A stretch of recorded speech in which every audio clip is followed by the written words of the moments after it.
Okay, so upside down, we're going to be putting in the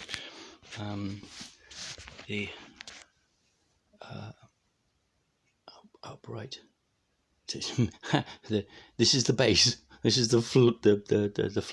The wheel wishbone suspension will be on here on the left, and the is that right? That's the right. And that's the left.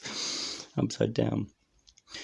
But I wanted to show you something which I've made a mistake, and it's something that you can only see once it's fully assembled. Now you can see in the front panel here, I'm going to come from the top, in the bonnet, there is a brace across here. So there's this triangle, triangle, triangle, triangle, triangle, triangle, triangle, triangle, triangle, triangle, triangle, triangle, triangle. All right. So if you push that, any force is transferred here, so that in the plane of this triangle and in the plane of that triangle, this will rotate about that axis, and this triangle will rotate around that axis. All right. And I also put one in here, so that's triangle and the bonnet shape is there. Let me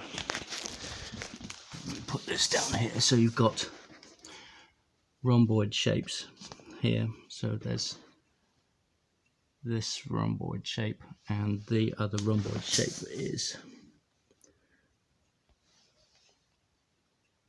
where's my finger?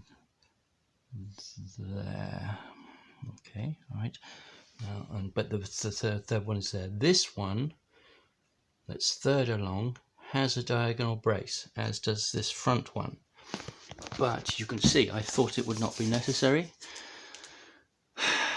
This one doesn't have one.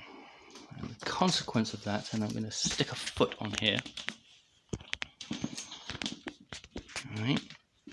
And I'm going to push down on here. Oops. Okay, all right, so I'm going to push down on here to cause that to rotate. Okay, and it's going to, and there's a triangle there, it's going to pull on this rod here. So pushing down there will pull on that. And because there is no triangle bracing in this one, that will trapeze pull across, which will then in turn pull on that rod and push that up. So that's what we're going to check. Okay, all right, push down on that, and you can see it's anything, and watch what happens at the other end.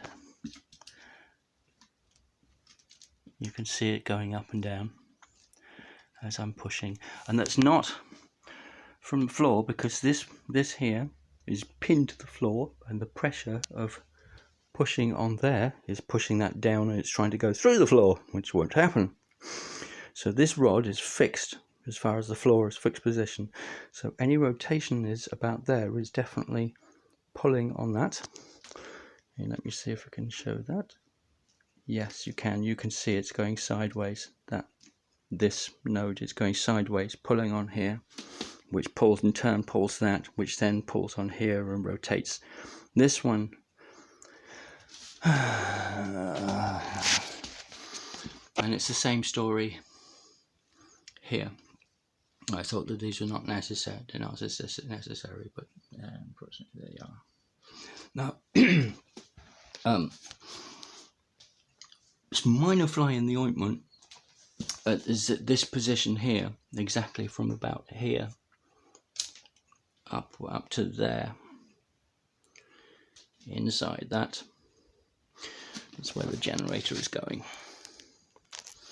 Oh, the batteries arrived, by the way.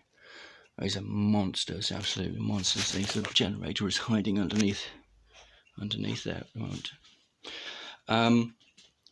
So what I'm going to have to do instead is, when the generator, I'm going to have to put temporary things in, and when the generator is actually in, it will be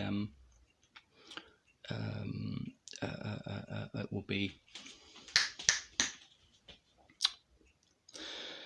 I will have to tie these points to the actual generator, because that's extremely solid and it ain't going anywhere. So anything that's tied to the generator case should be absolutely fine, no problem. So I will put some temporary bracing across from there to there and from there to there, and then have to just cut it out when it comes to putting in the generator, which is going to be fun. I have to do a partial disassembly of the frame to do that. Right.